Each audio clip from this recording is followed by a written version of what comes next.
السلام علیکم ورحمۃ اللہ وبرکاتہ.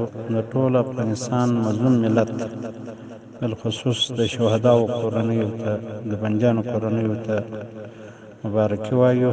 الله پاک چې وکړي چې دغه وینې مو او دا قربانۍ مو ضایع نه شي، او الله پاک چې د امارت مشرتابه او د امارت ټولو ارګانو ته توفیق ورکړي چې د الله نظام د الله په مځکه باندې حاکم کړي، چې کومه دعوه یې کړې وه او د کونډیانو، یتیمانو، د مظلومانو ارمانونه پوره شي.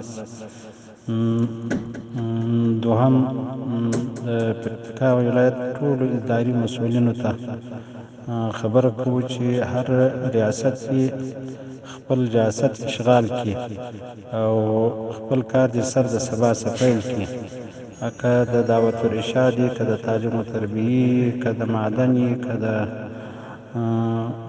هر ریاست چې یې هغه دې خپل مسؤل او خپل ریاست ته ځان ورسوي او سر د سبا څخه کار پیل کړي او د خلکو مشکلات یې په صحیح توګه سره حل کړي.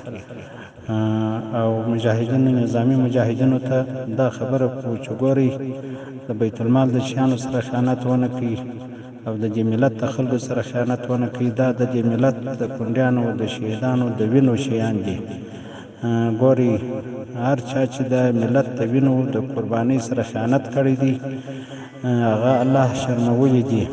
نو د الله په خاطر درته وایو چې ګورئ، د بیت المال د چوکۍ سره نیولې، د میزه سره نیولې، بیا تر مرمیو، تر توپکو، تر موټرو، تر هره شی پورې د الله په خاطر ګورئ خیانت ترسره ونه شي. دا د دې ملت د کونډیانو، د یتیمانو، د وینو، د شهداو شریک شیان دي. نو د ژوندو څخه به څوک عفه واخلي، د شهیدانو، د کونډیانو، د یتیمانو څخه به څوک عفه اخلي او څوک به بیا د دې جبیره ورکوي؟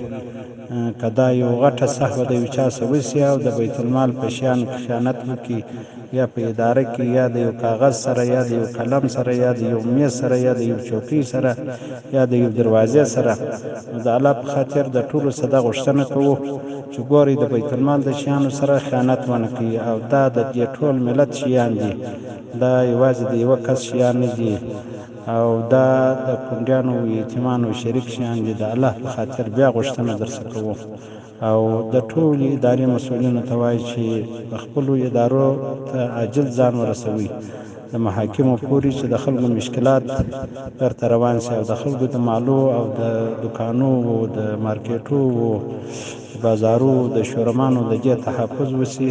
ټولو خلکو ته اطمینان ورکوو.